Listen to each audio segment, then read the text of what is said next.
Jesus Christ is risen. Truly, he is risen.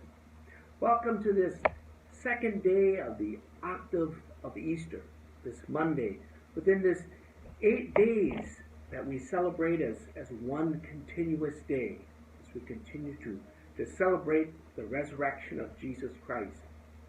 And we see in the gospel reading today, again, Mary Magdalene. This time we have the other Mary joining her from Matthew's gospel. And they're going to discover the empty tomb. On the way to announcing to the disciples, they encounter Christ in the garden. And what does Jesus say to them? Do not be afraid. You know, there are many things that we are afraid of today. And we're afraid of coronavirus, this time of sheltering in place. We're afraid of failure, afraid of death, afraid of being embarrassed, not boldly going out to proclaim the good news.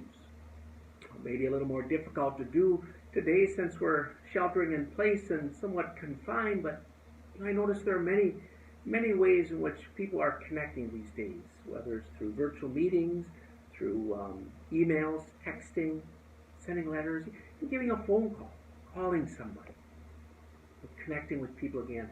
People are slowing down, it seems like. Which I can see God's grace working through this time and emptying ourselves. And what's the purpose of this? We empty ourselves so that we're able to be filled with Christ.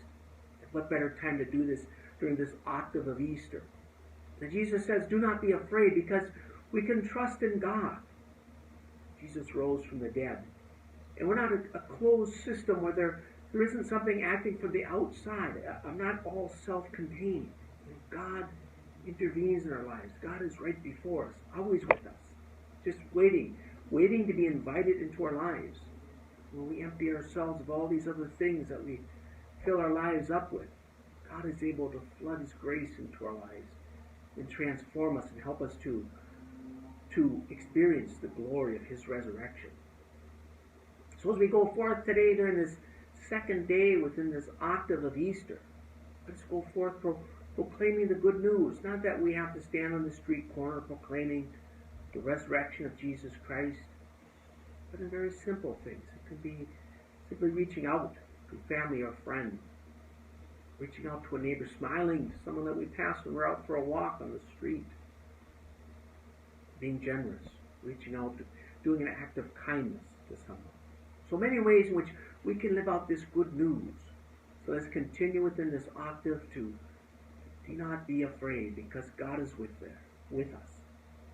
We just have to say the simple prayer, Jesus, I trust in you. Now this is going to be the core of the message of the Divine Mercy Sunday, which we'll talk more about as we approach Divine Mercy Sunday, the second Sunday of Easter, which will culminate in the octave of Easter.